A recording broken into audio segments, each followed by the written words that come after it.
The 1987 Constitution of the Republic of the Philippines. Article 11. Accountability of public officers.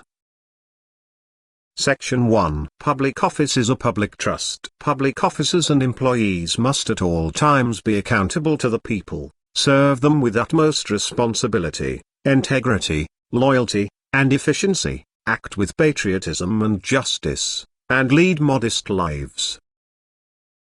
Section 2. The President, the Vice President, the members of the Supreme Court, the members of the Constitutional Commissions, and the Ombudsman may be removed from office, on impeachment for, and conviction of, culpable violation of the Constitution, treason, bribery, graft and corruption, other high crimes, or betrayal of public trust. All other public officers and employees may be removed from office as provided by law, but not by impeachment. Section 3. 1. The House of Representatives shall have the exclusive power to initiate all cases of impeachment.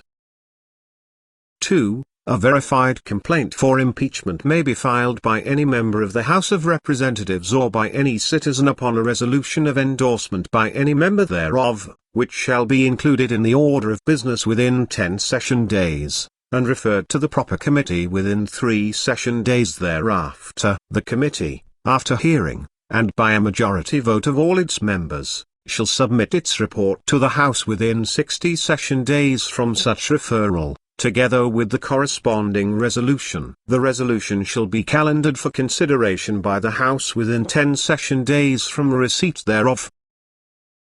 3. A vote of at least 1/3 of all the members of the House shall be necessary either to affirm a favorable resolution with the articles of impeachment of the committee, or override its contrary resolution. The vote of each member shall be recorded.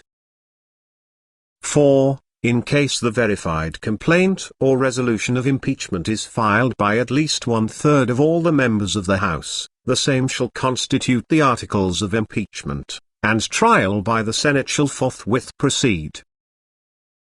5. No impeachment proceedings shall be initiated against the same official more than once within a period of 1 year. 6. The Senate shall have the sole power to try and decide all cases of impeachment. When sitting for that purpose, the senators shall be on oath or affirmation. When the President of the Philippines is on trial, the Chief Justice of the Supreme Court shall preside, but shall not vote. No person shall be convicted without the concurrence of 2/3 of all the members of the Senate. 7. Judgment in cases of impeachment shall not extend further than removal from office and disqualification to hold any office under the Republic of the Philippines, but the party convicted shall nevertheless be liable and subject to prosecution, trial, and punishment according to law. 8. The Congress shall promulgate its rules on impeachment to effectively carry out the purpose of this section. Section 4. The present anti-graft court known as the Sandigan Bayan shall continue to function and exercise its jurisdiction as now or hereafter may be provided by law. Section 5. There is hereby created the independent office of the Ombudsman, composed of the Ombudsman to be known as Tanod Bayan, 1 overall deputy and at least 1 deputy each for Luzon, Visayas, and Mindanao. A separate deputy for the military establishment may likewise be appointed. Section 6. The officials and employees of the office of the Ombudsman, other than the deputies, shall be appointed by the Ombudsman according to the civil service law. Section 7. The existing Tanod Bayan shall hereafter be known as the Office of the Special Prosecutor. It shall continue to function and exercise its powers as now or hereafter may be provided by law, except those conferred on the Office of the Ombudsman created under this Constitution. Section 8. The Ombudsman and his deputies shall be natural-born citizens of the Philippines, and at the time of their appointment, at least 40 years old, of recognized probity and independence, and members of the Philippine Bar, and must not have been candidates for any elective office in the immediately preceding election. The Ombudsman must have for 10 years or more been a judge or engaged in the practice of law in the Philippines. during their tenure, they shall be subject to the same disqualifications and prohibitions as provided for in Section 2 of Article 9A of this Constitution. Section 9. The Ombudsman and his deputies shall be appointed by the President from a list of at least 6 nominees prepared by the Judicial and Bar Council, and from a list of 3 nominees for every vacancy thereafter. Such appointments shall require no confirmation. All vacancies shall be filled within 3 months after they occurred. Section 10. The Ombudsman and his deputies shall have the rank of chairman and members, respectively, of the constitutional commissions, and they shall receive the same salary, which shall not be decreased during their term of office. Section 11. The Ombudsman and his deputies shall serve for a term of 7 years without reappointment. They shall not be qualified to run for any office in the election immediately succeeding their cessation from office. Section 12. The Ombudsman and his deputies, as protectors of the people, shall act promptly on complaints filed in any form or manner against public officials or employees of the government, or any subdivision, agency or instrumentality thereof, including government-owned or controlled corporations, and shall, in appropriate cases, notify the complainants of the action taken and the result thereof. Section 13. The office of the Ombudsman shall have the following powers, functions, and duties.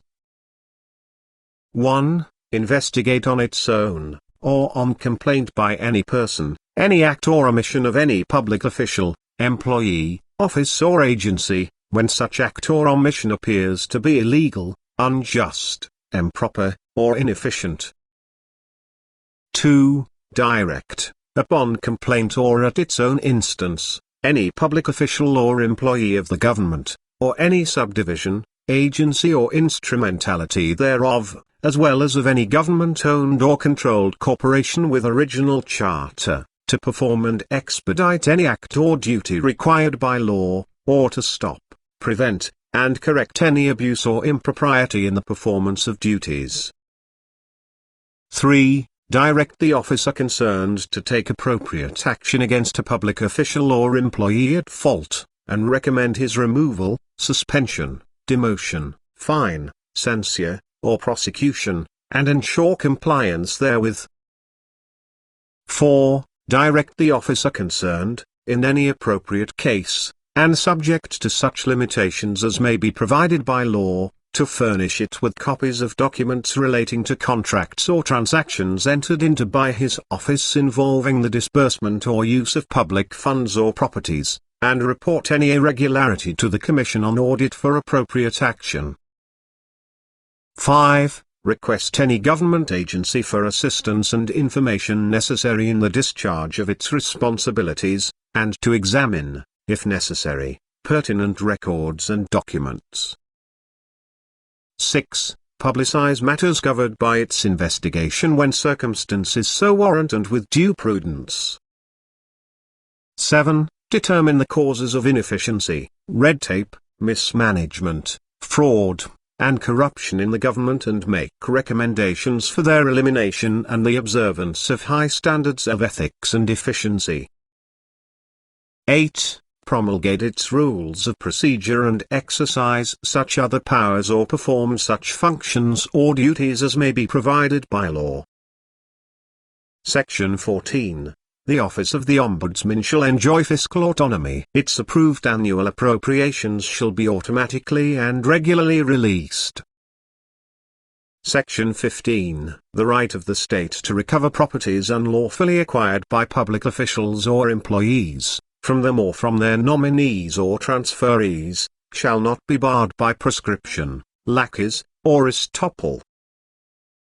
Section 16. No loan, guarantee, or other form of financial accommodation for any business purpose may be granted, directly or indirectly, by any government-owned or controlled bank or financial institution to the President, the Vice President, the members of the Cabinet, the Congress, the Supreme Court, and the Constitutional Commissions, the Ombudsman, or to any firm or entity in which they have controlling interest, during their tenure. Section 17. A public officer or employee shall, upon assumption of office and as often thereafter as may be required by law, submit a declaration under oath of his assets, liabilities, and net worth. In the case of the President, the Vice President, the members of the Cabinet, the Congress, the Supreme Court, the Constitutional Commissions and other constitutional offices, and officers of the armed forces with general or flag rank, the declaration shall be disclosed to the public in the manner provided by law. Section 18. Public officers and employees owe the state and this Constitution allegiance at all times, and any public officer or employee who seeks to change his citizenship or acquire the status of an immigrant of another country during his tenure shall be dealt with by law.